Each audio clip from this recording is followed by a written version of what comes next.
Blah, blah, blah. You guys are always saying these are too long.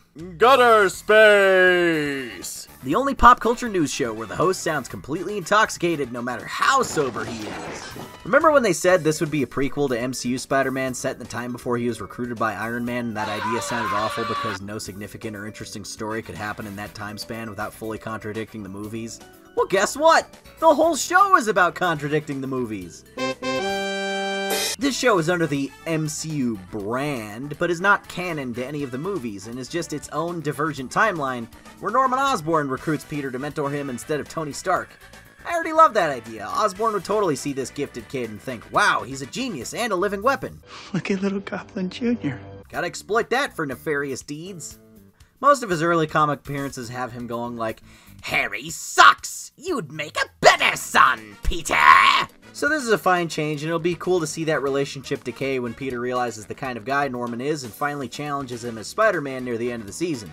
Plus, he won't just be wearing a lame prototype suit for the whole show. He's got the classic duds and a bunch of costumes from the Identity Crisis arc. That's cool. Scorpion and Doc Ock will be there, and so will Daredevil, voiced by Charlie!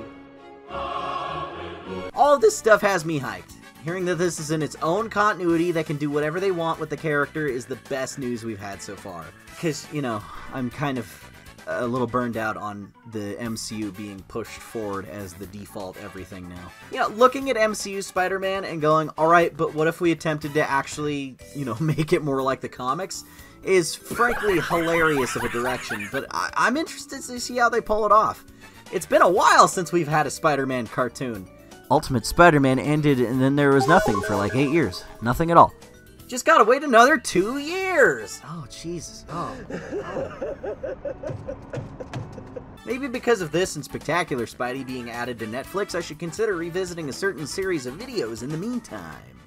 Daredevil Season 4 announced, except they titled it after the storyline they already adapted for some reason. It'll be 18 episodes long instead of 6, so hopefully it'll be an actual TV show instead of a 6-hour movie chopped into segments with terrible pacing.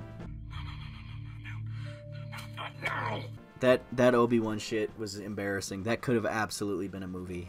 X-Men 97 has shown more character designs and details. Some of the occasional guest members of the team from the original series are joining the X-Men in a more long-term manner for the new season.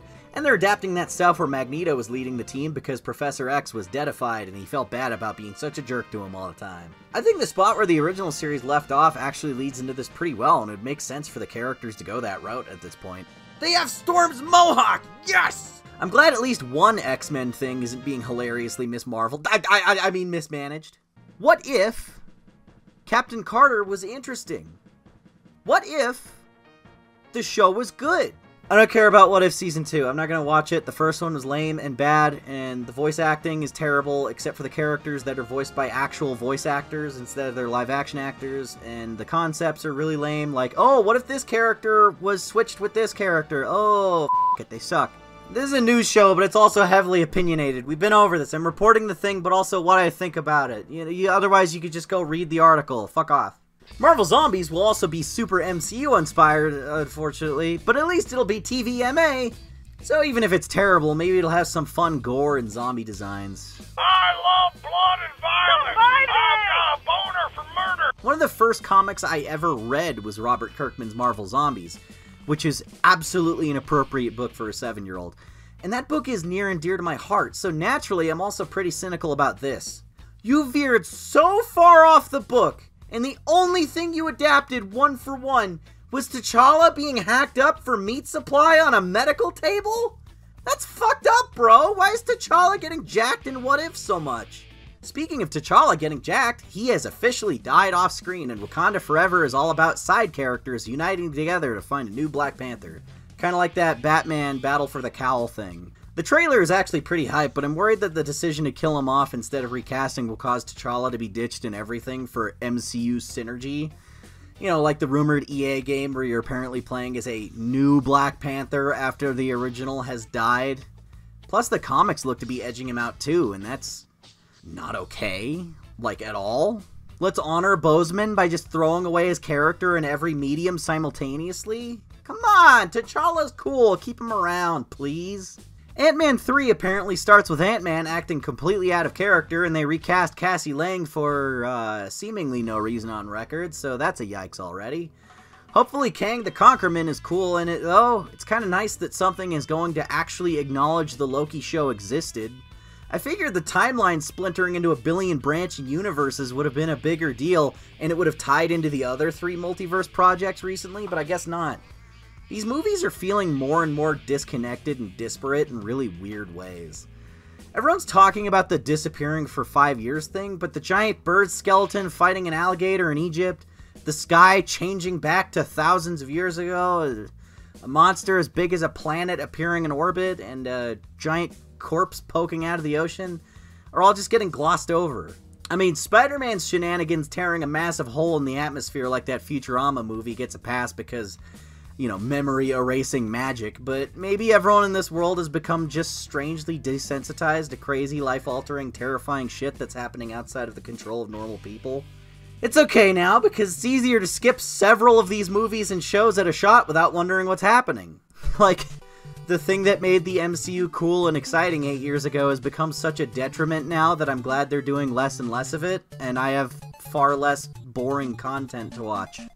MCU phases are accelerating in speed, so the next one is going to be like a damn year long, but have a billion projects in it, including ones not even listed on this schedule at the thing. And I'm getting really tired, but Kevin's plan to keep me hooked was just to make Daredevil the fucking main character of the universe and have him in 5 new things at once. So I guess I have to watch those, because I like Daredevil. There's 2 Avengers movies coming out in the year 2025, and that'd be a great time for VFX artists to officially unionize and just cause all kinds of chaos. You know, considering all the news coming out about the Marvel VFX sweatshops and their workers putting in 70 hours a week or sleeping at their desks, now's a great time to put their foot down, because things are about to get a lot worse for them if they don't.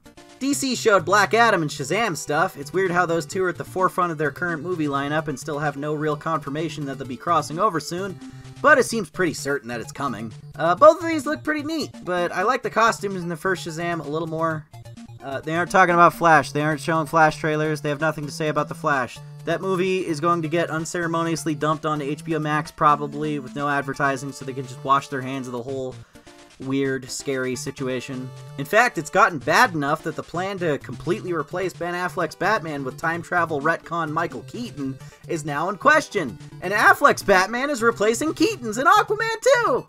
Alright, that's cool if he's down for it, I guess. I don't know, I like Ben Affleck Batman, like, a little, you know, his writing was not always stellar, but you could tell he was trying his best, and, his costumes were the best ones. New Transformers cartoon! I don't know how to do this. I just wrote this with like 100 O's and I don't know why. I haven't been too jazzed on Transformers cartoons since Prime ended, actually. Take it from my good friend, the Black Transformer Jazz. What's cracking, my homies? Jazz gets down with the Ron Nizzle. Robots in Disguise, the other newer show titled that, not the old one, wasn't really keeping me interested, and I didn't like the art style, and then Cyberverse was like the same problem but a different flavor. The Netflix trilogy was really joyless and dry and ruined Beast Wars and was just hard to sit through. Voice acting was bad because everyone was trying to sound serious all the time, like, I am Optimus Prime, and this war has ravaged my world. And I am Megatron, and this war must be waged, Prime. And I'm Starscream, and I also talk at a really low whisper all the time like this. And I'm Bumblebee, and I'm supposed to be the fun one, but I also talk like this. And this isn't my war. I don't want to be involved in your war. Bumblebee, you have to join our war. Prime, this war. That's the whole fucking show. It's the worst. I'm hoping this is the one that really gets my attention again for the franchise and characters. Alan Tudyk as Optimus Prime is kind of an inspired choice, and I thought he sounded alright in this trailer. It's interesting to see him take on voicing a more serious character because typically he's assigned to funny guys or serial killers or whatever, and this will be a refreshing take. And Danny Pudi as Bumblebee is sick too. I just get excited by the words Bumblebee voiced by blank, because oh thank God he can finally speak again. But you know, he seems like a good choice too. I'm interested. I hope this one's good. I'm going into it with an open mind. I'm primarily optimistic. Warner Brothers has apparently entered panic mode again after coming down from smoking too much crack, and now they're reshuffling their DC movie slate for the 100th time, likely because the Flash movie was the hinge of their entire reboot for the brand, and that's a whole weird situation now. This has resulted in them just canceling the Batgirl movie that was coming to HBO Max, even though it was already done. They shot the whole thing, even did the reshoots, it was edited together, and it was done. And WB just decided they don't want to do it now, so it's canceled.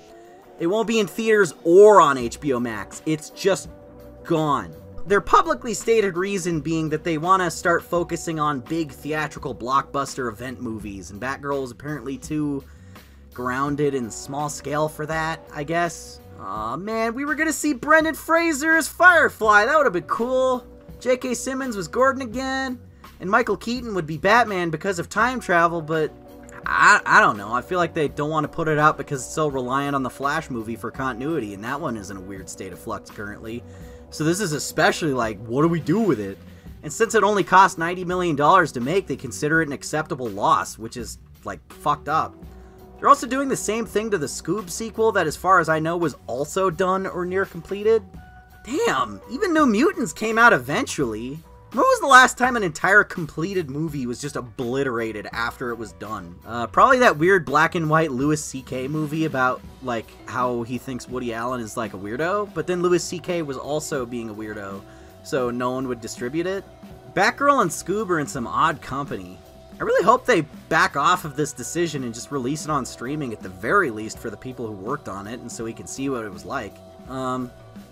How can we save this movie? Oh, I know! Nuclear option! Tactical nuke incoming! Hey, you bloodthirsty Snyder Cut kids! If you're pro-director freedom and anti-Warner Brothers being shitty to people who work for them, aim some of that unbridled murderous rage at this situation, because, well, this is completely unfair to everyone who worked on the movie. They spent years of their lives on this thing. It should at least come out. Lord knows you guys have the resources to make WB cry and shit their pants in front of everyone time and again, so tell them to release Batgirl. Yeah, but, you know, like, nicely. Like, as nice as you people can. And God help the poor bastard who tries to cancel Blue Beetle, because his costume is perfect, and I want to see my boy Jaime in live action. Damn, DC, why you gotta break my heart? I like comic book movies. I mean, I don't like them that much. I'm, like, fascinated about talking about them. Honestly, all of the movies I've liked this year are, like, barely comic book related. Oh, except Batman. Batman was cool. Hey, you guys seen Nope? That was cool. What other movies came out there? Oh yeah, that Nicolas Cage movie where he plays himself. That was cool.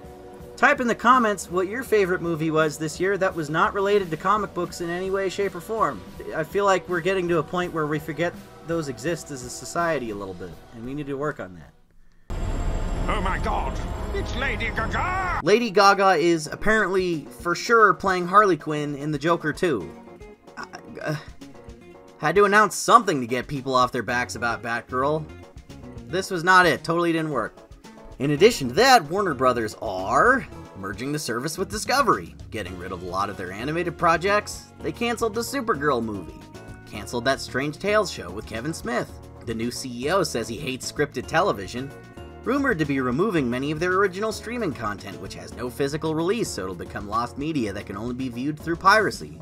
Potentially canceled the live-action Green Lantern series, and killing all the puppies in Chicago! In brighter news, Beavis and Butthead is somehow still funny after 25 years off the air, minus a brief return in 2011, and the new season has somehow translated them to the modern era perfectly. Rise of the TMNT went out with a really spectacular bang, and the movie is absolutely worth checking out for its incredible visuals and action scenes, as well as its really heartfelt story. I borrowed my wife's sister's Netflix to watch it because I canceled mine months ago out of spite for all the good shows killed too soon, like so many Chicagoan puppies. And Prey is the best Predator movie since the original, and has really reinvigorated the franchise after that terrible 2018 movie nearly killed it. I recommend checking out Prey and the TMNT. That was a good day. August 5th, good day. Rosario Dawson may have accidentally goofed and announced that The Punisher is coming back for another season. But I found out yesterday that The Punisher was happening again. So I feel like it's my second chance because it was the only one of the shows that I wasn't in, and I love Jon Bernthal. If that's true, then hopefully he actually does Punisher stuff in this one instead of quitting and trying to live a normal life for the third goddamn time. If you want to support the show, hit up our Patreon, where you can see videos a couple days early, sometimes only a few hours early because I get a little stupid and lazy. And you can see exclusive behind-the-scenes videos and extra special stuff that's only for the patrons. And then also, you can go buy a bunch of random toys and junk from me on my eBay over here. Because I have way too many toys and like collectibles and shit. So if you want to buy some of those, you can. You could buy merch. We have merch. I haven't talked about the merch in like over a year and a half, but we do have merch. I'm sure Ben will make some of this salvageable. Ben, please do your magic, little buddy. That's why he calls me the Magic Man. I asked him not to call me that, but he insists. Are you eating Funyuns back there? No. You dropped it on the floor? I don't want that one. Eat it! Okay, fine. I'm gonna eat the floor Funyun. Ready?